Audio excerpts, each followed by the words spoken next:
Hello, everyone. I hope all of you are doing good, and thanks for your strong support on Udemy and YouTube.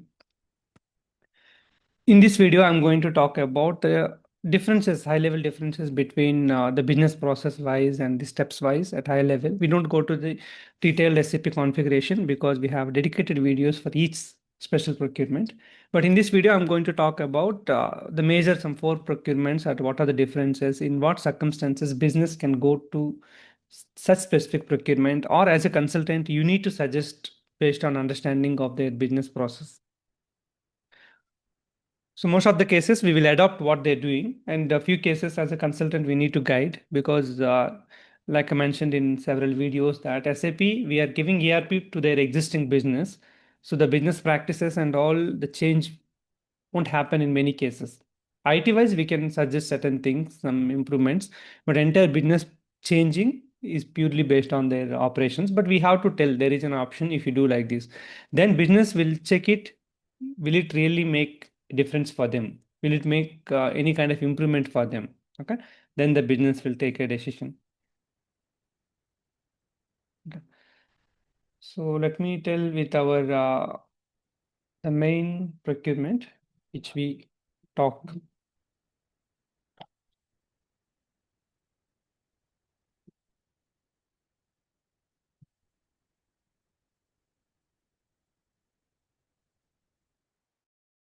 Is whenever we check it that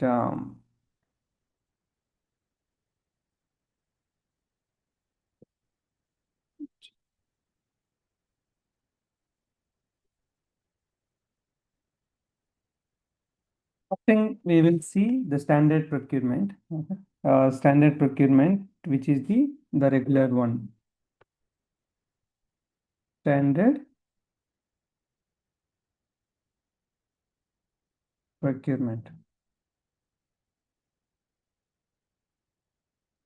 Standard procurement, it will be clearly we will have the company. The company will be there and vendor. Only two parties. The company and vendor. So the company will create purchase order and it will send to vendor.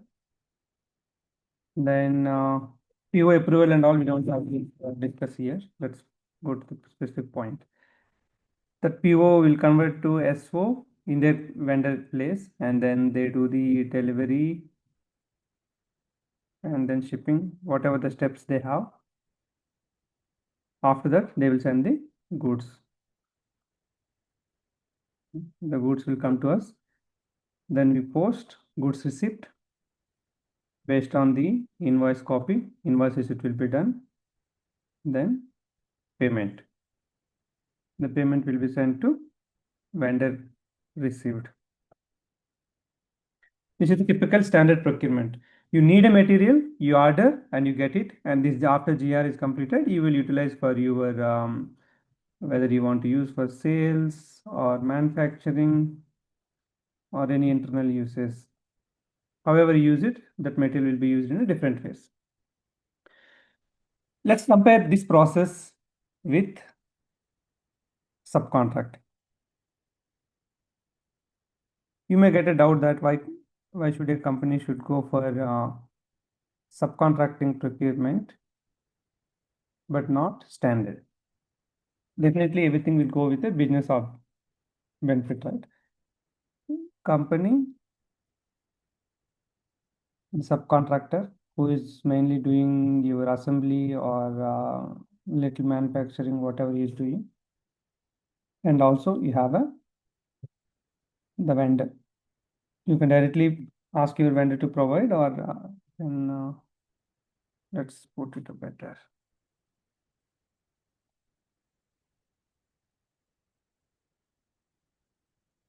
Company, vendor, and subcontract who is mainly doing the assembly activity and all. So here, what benefit a company should go for subcontracting? For example, you are buying kind of a computer. Let's take a computer. You are buying a computer for here. You are buying computer with CPU and all. You are buying for let's take an example of 80,000 INR. Okay. Every time the benefit may not come, then the company can go for a direct procurement. Even sometimes the benefit will come, but efforts are more.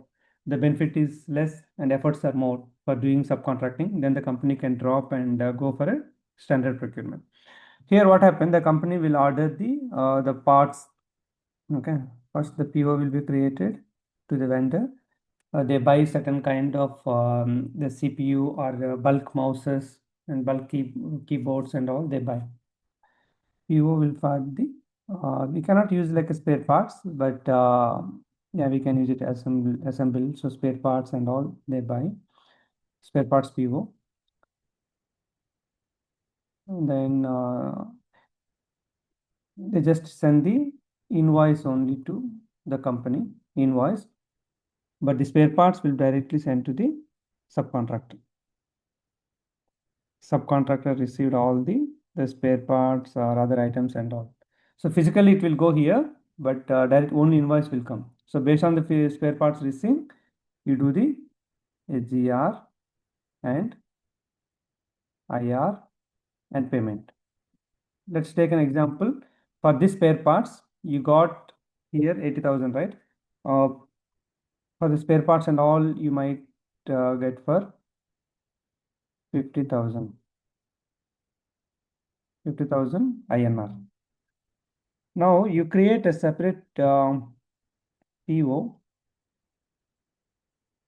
Let us illustrate with a different color. Yeah. Now you create a separate PO. This is spare part PO, right?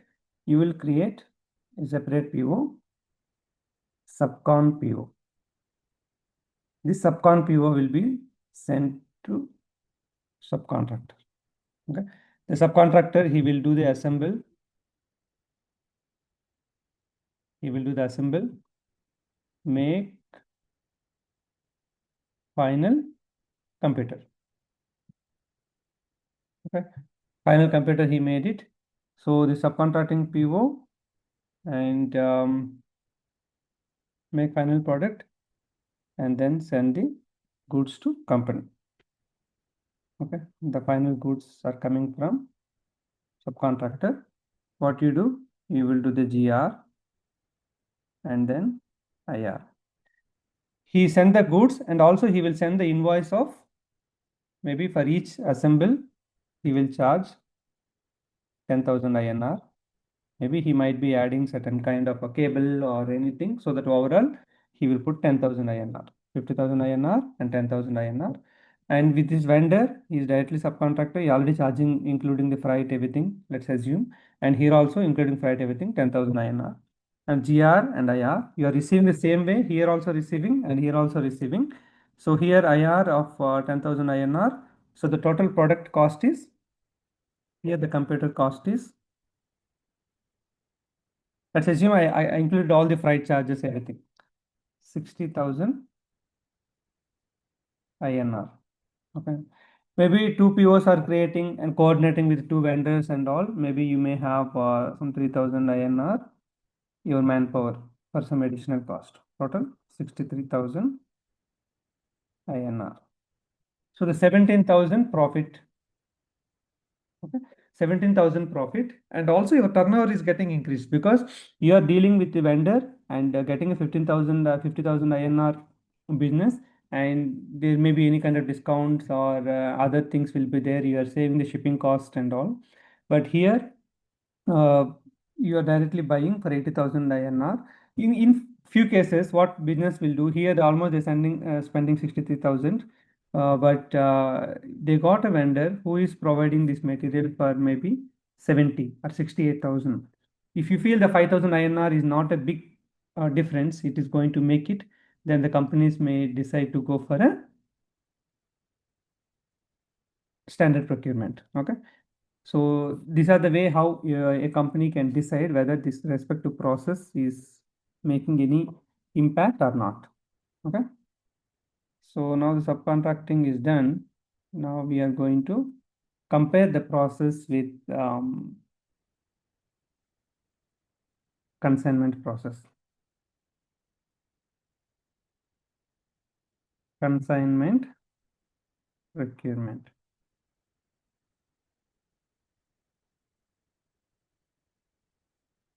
Consignment procurement.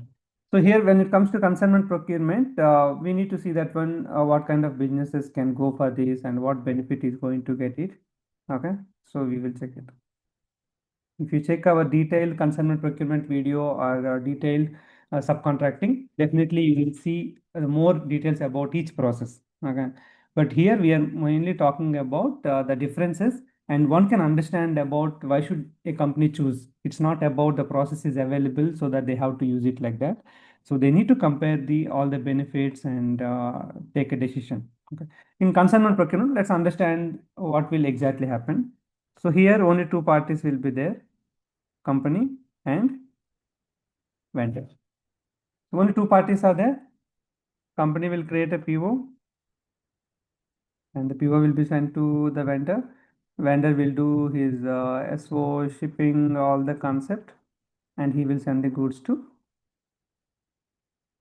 Then we do the GR. Okay. But we don't do immediate IR. That is the important step here.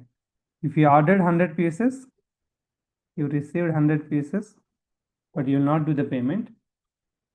And then you consume. I will convert as a direct consumption only. Consume with 201K, 201K. Consume of 10 pieces.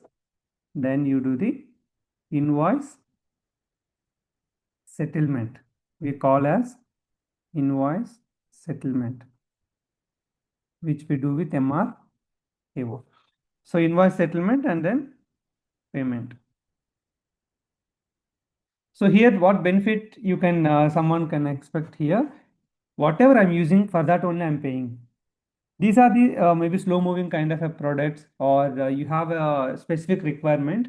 But in that case, you got a vendor who is agreeing to you that you don't have to do any payment. You can keep in your company's premises, and whenever you use, you utilize it and send me the invoice so that like you utilize it. Based on that, I will send you the invoice, or you will do the payment. So here, what happened? What challenges? The vendor wise, he is getting a business, a company who is buying 100 pieces. Okay, he has a fixed customers who will buy 100 pieces each, so that his production and his turnover will increase, and he has fixed customers to sell the product so that he can plan accordingly to increase his productivity. Here the challenges wise for the vendor, he is giving 100 pieces but he is getting nothing. So financially he has to put a lot of investment because the customers are taking the item 100 pieces, 100 pieces. You have some 20 customers, 20,000 pieces you are selling today, but you are getting nothing. Then what is your financial stability and what is your financial backup to take care about this 20,000 pieces related amount? Are you in a position to face it? The vendor may give you every month. Let's take it that 20 customers. Okay, let's take it that 20 customers he has 20 into 100 pieces they have taken. Okay, let's take it 2,000 pieces. 20 customers, 100 pieces, 2,000 pieces. But every month, for 2,000 pieces, he might spend 2 million, 2 million INR. But monthly, he will get, maybe each one may use 20, then he will get 400 pieces. 400 pieces, whatever the amount he is going to get it. 400 pieces, he may get, I think, 400K. 400K. So monthly, he will get 400K. He is selling the product, but amount is coming as installment. If the company is in a position to face it, the financial thing, it's a good deal for them because they can sell their products. They have a fixed customers, they can make it. But only thing is they need to handle the payments. They should not depend fully on the payment to pay the rents, to pay salaries to the employees, and to make the product also, to buy the raw materials and all. If the vendor is in such kind of a financial position, this is a good deal for them because they have a fixed customers who are buying and all. And second thing, The 100 pieces, for example, 2000 pieces to store in your warehouse, you need a large space. You need warehouse people to take care of that and security to take care of that. This all additional cost is reducing so that if the company has agreed in our agreement, yeah, this is our price for each piece, and I will take care about the storage cost because I'm going to store your 100 pieces in my warehouse. I need to allocate additional space. If the deal is good, then company and vendor can go for that, and both are they are in a position to face the financial things, and company has enough space to keep it. Otherwise, few companies may not accept this deal because why should I keep 100 pieces in my warehouse? It is occupying maybe 200 square feet or 300 square feet. So I need hardly 10 pieces or 20 pieces per month. Okay. So 10 pieces or 20 pieces per month, then why should I keep it? So all these permutations, combinations need to be discussed by the business, then only they need to take it. It's not about accepting the procurement. If the procurement team knows about what is subcontracting, what is consignment, what is standard, then definitely they will understand the negatives or positives and they will take a decision. Let us move these two procurements to.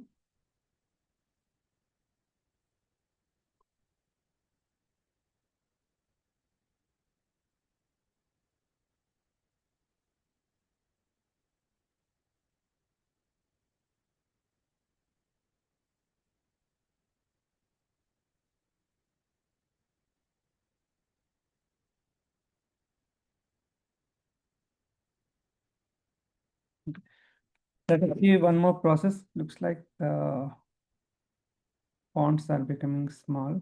Anyway, I'm going to explain two more, then we can.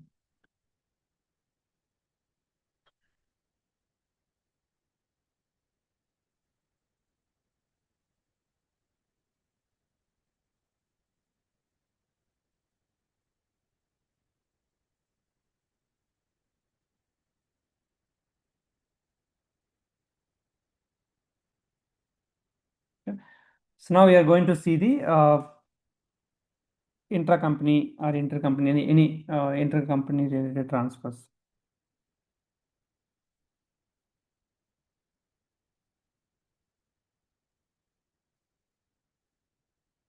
So we will see the inter or intra. Mainly we'll talk about intra-company STO. Because intercompany will give almost equal to the vendor customer relation. Okay, so the taxation, everything will be there.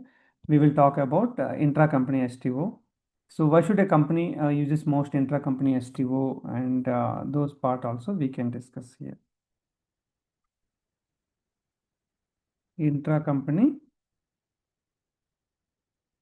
STO. So here, country to country, the legal things will play the role, and different other parameters also play the role. Before talking about the benefits and pros and cons, all those stuff, we will see about what exactly the process. First, STO. Okay, here the vendors will not be involved. Here we will have two parties. One is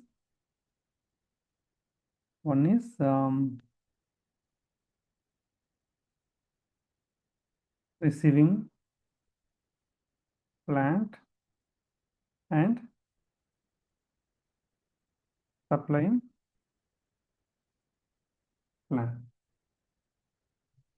Receiving plant and supplying plant. We have two parties, and the receiving plant will create STO. We call purchase order, stock transport order, and he will send the STO to them. Then they will convert STO to outbound delivery. So outbound delivery, then they will have if the EWM or WM, that's system wise, they do the picking and loading.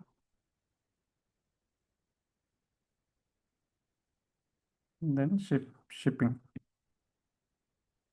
Once shipping is done, it will be goods receipt. Okay.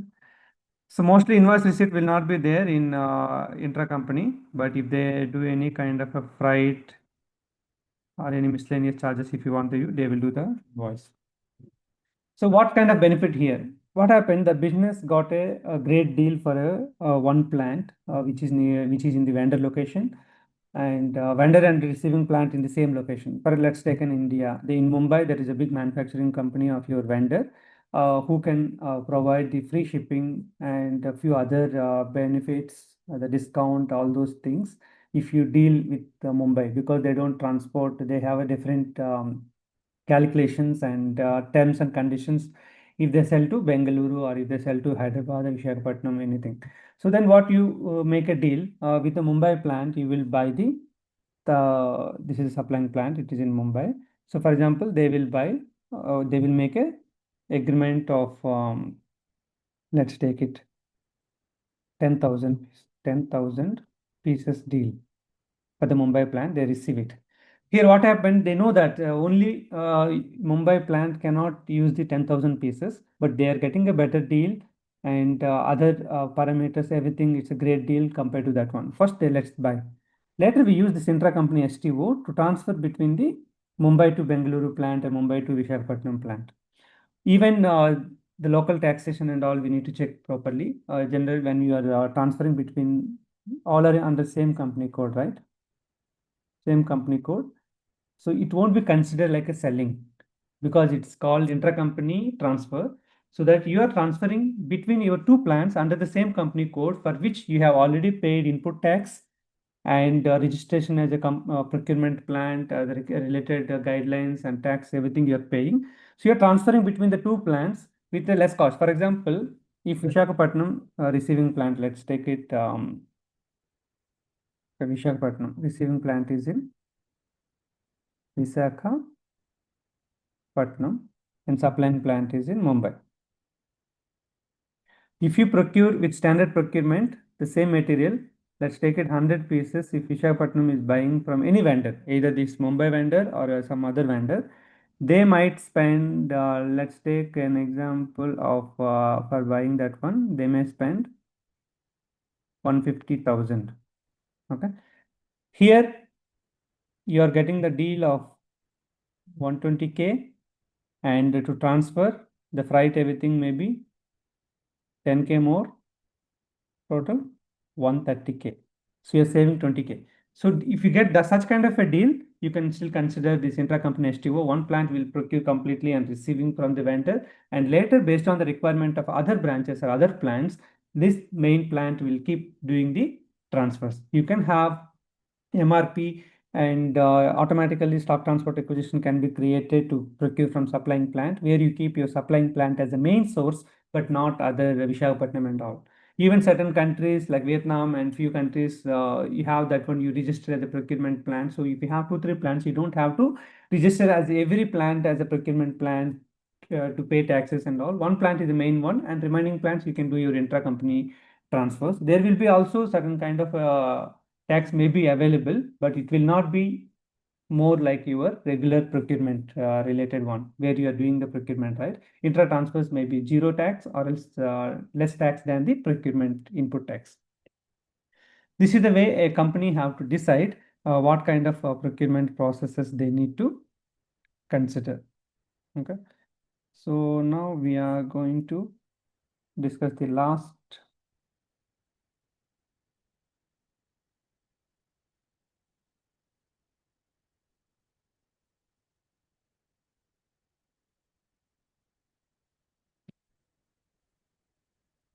We will discuss the last one.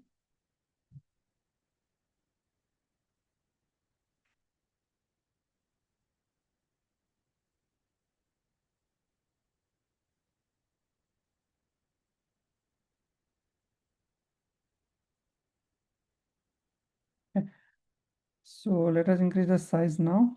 I hope you are able to understand my written, uh, because we are also using these digital boards, getting habitual. I hope you are able to understand, and we will keep increasing the clarity for sure. Okay, standard procurement has become little small.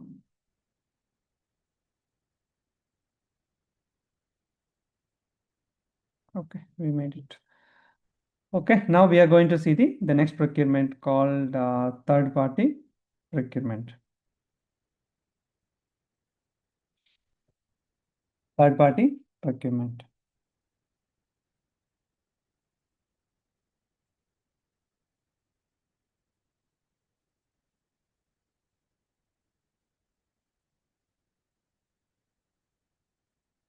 Third party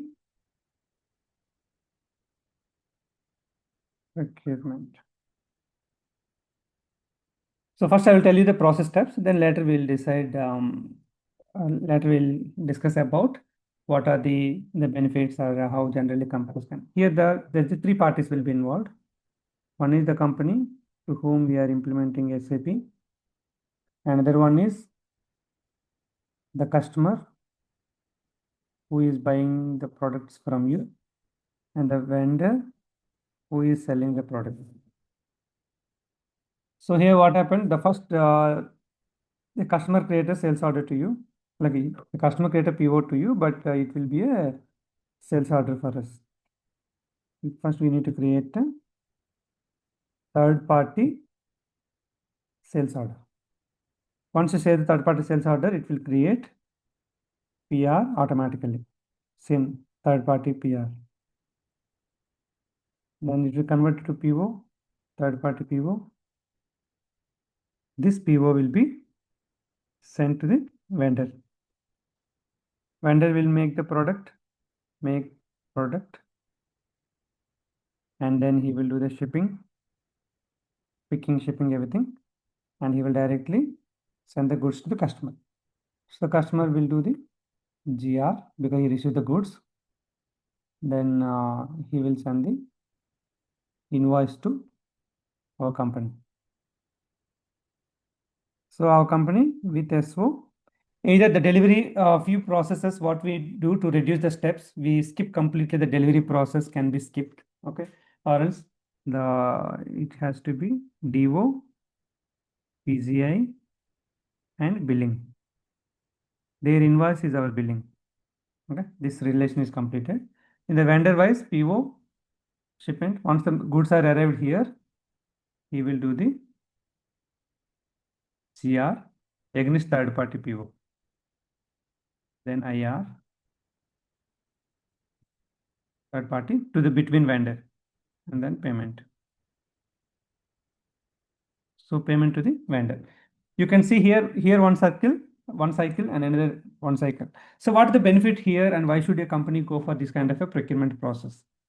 The main benefit wise, you are buying a product. For example, the company is buying between the payment and all. Let's take it 2000 INR. This is the agreed price between the vendor and this one. But here for the customers, because if you may get a doubt that one, sir, when we are getting this, okay, you may agreed with the price of 2500 INR. Okay. So, sir, when a vendor is giving for 2000 INR, why can't this customer directly buy from the vendor? So you might get a doubt, right? The first point will be this company and vendor have a long relation and they are buying huge quantity. Maybe every month they are buying 1 million products. This customer needs hardly 20,000 or 30,000. Same customer, if he goes to the vendor, I want to buy every year 20,000 pieces, he might give a deal of 28 or 26 or 25, whatever such kind of a price. He won't offer 2000 INR, point one. And point two, what kind of benefits you have? For example, here they are buying 1 million. So this company and vendor might be giving free shipping, or else the transportation wise, they have a big deal because of the huge transactions. You want to transfer this 20,000 INR, you have to spend additional high shipping cost. So overall, you might get for 2,800 or something in between vendor and customer. If they really contact, the deal may be 2,800 INR. Then definitely they go for a company who is giving for a better price. Then our company is giving for a 2,500 INR, so that they will go for that deal. How we are getting for 2,500 INR? Because we are getting for 2,000 INR miscellaneous. If you take it 100 INR for each piece, additional cost, manpower and other internal expenses, everything. Still, we are getting 400 INR better deal. So third party procurement, you can have an additional margin between your company and customer we can make it, and the product will directly go to the customer location, so that the shipping cost also we are going to save it.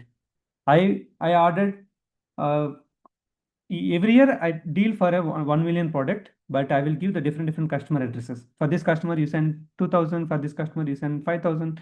For this customer, you send 8,000. Whatever. I give different third-party orders to this vendor, so that the vendor will keep shipping to the customer, and the customer will inform me that when the goods are arriving. So these are the benefit why should a company should go for that.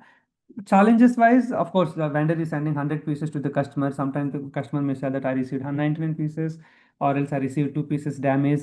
So the trust also is very important, because they need to, they should not, they should be transparent. Okay. If there are such kind of cases frequently happening based on the volume, maybe a company can keep a representative at customer place, maybe weekly 2 times, or every day 3 hours, like that. If the volume is high, they can keep one representative dedicatedly in the customer location, because the customer is buying more products, and this one person's revenue or one person's expenses may not be huge for the company.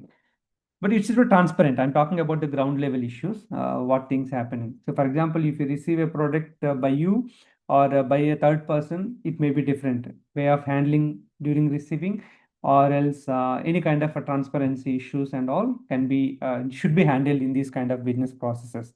Because someone is telling that one, if they say like, yes, we received two damaged product, you need to believe, or you need to go and verify it. So what kind of agreement you are making, and also it's a sensitive matters also, the trust. The customer said that you are not trusting me, that I said two pieces are damaged, so you're not trusting me and all. You should not go for kind of emotional things when you're doing business. Definitely they need to check that one. Any damages should not be happening. If there is a damage happening and we inspect and confirm, then only we can think about replacing the product, or credit memo, or like anything financially how we wanted to deal that. So these kind of things should be required when you're going for this third party. And intra-company, I hope you got an idea why should a companies, and if they do for one company procurement, and remaining places you can transfer and get the financial benefit. If there is a benefit, they can do for that. Otherwise, they can, each way vendor can buy their each plant can buy from the local vendor, and these internal transfers can be reduced. Consignment procurement, I told you that what kind of business benefit are available here, and vendor should be in a position to face the payment delay, or installment payment. And subcontracting procurement, it's a popular one. The three parties are getting involved, and what benefits the company is going to get it. And if you ask your vendor to provide the components directly to your subcontractor, your revenue, like your savings will be more compared to you receive from the vendor, receive, and the certain warehouse operators, 2, 3 operators do the unloading and put it in the warehouse, and warehouse keeper, everything will put some efforts on that. And after 2 days, you will issue the components to your subcontractor, and in this case you will have additional efforts. So we need to deal that what kind of whether direct shipment to your subcontractor is better, or how you can deal that. So these are the main procurement processes which we involve in our SAP procurement processes, and what benefits. So all those things we discussed in this session. I hope you got a good knowledge in this session. If you have any kind of inputs or additional things you wanted to talk about, please feel free to talk and put it as a comment, and give your valuable ratings to encourage me, that an artist claps, and for a content creator, your ratings and comments will give a boost to us to make more videos. Thanks again for watching. We will meet with another concept. Thank you.